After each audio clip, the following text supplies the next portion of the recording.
Hi friends, welcome to my channel. আজকে সকাল থেকে কিছু ইচ্ছা করছিল যে টক ঝাল খেতে, তো চলুন বাড়িতে যেই সব আছে সেগুলো দিয়ে বানিয়ে নেওয়া যাক। তো বাড়িতে আমার দুটো চিপসের প্যাকেট আর কুরকুরে প্যাকেট ছিল, আমি সেগুলো নিয়েই বানিয়ে ফেলছি। তো আমি এখানে একটা বোলের মধ্যে চিপস আর কুরকুরে ঢেলে নিচ্ছি, নিয়ে আমি এর মধ্যে একটু চানাচুর অ্যাড করব। আপনারা যে ধরনের চানাচুর আপনাদের কাছে আছে, টক ঝাল মিষ্টি বা ঝাল নিতে পারেন। তো আমার সাদা চানাচুরটা আছে, তো আমি সেই চানাচুরটাই নিলাম। নিয়ে আমার দেখতেই পাচ্ছেন ছোট জায়গা হয়ে গেছে, ওই জন্য আমি চেঞ্জ করে নিচ্ছি, একটা বড় জায়গায় নিয়ে নিচ্ছি, যেহেতু আমাকে মিক্স করতে হবে।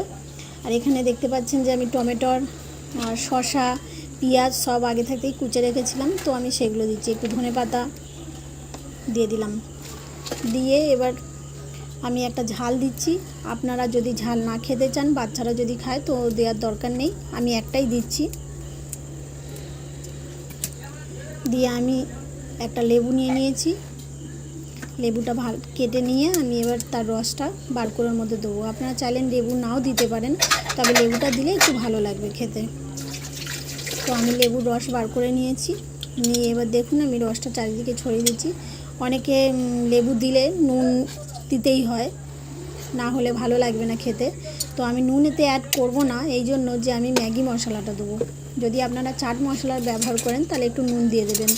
তো আমি এর মধ্যে ম্যাগি মশলা অ্যাড করছি, ওই জন্য আমি নুনটা দেবো না, যেহেতু ম্যাগি মশলায় নুন অলরেডি থাকে।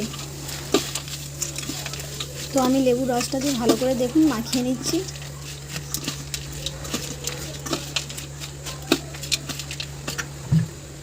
মাখিয়ে নিয়ে এবার আমি ম্যাগি মশলাটা দিয়ে দেবো। ম্যাগি মশলাটা দিয়ে আবার ভালো করে আমি মিক্স করে নেব। আপনারা চাইলেন আলু ব্যবহার করতে পারেন, সিদ্ধ আলু ছোটো ছোটো করে কেটে, আরও ভালো লাগবে। তো আমার কাছে যা ছিল আমি সেটা দিয়ে বানিয়ে ফেলেছি, আলু আর দিইনি। আপনারা চাইলে দিতে পারেন, অসুবিধা নেই, আরও ভালো লাগবে খেতে। পুরো দোকানের মতো চাট মশলা রেডি একদম।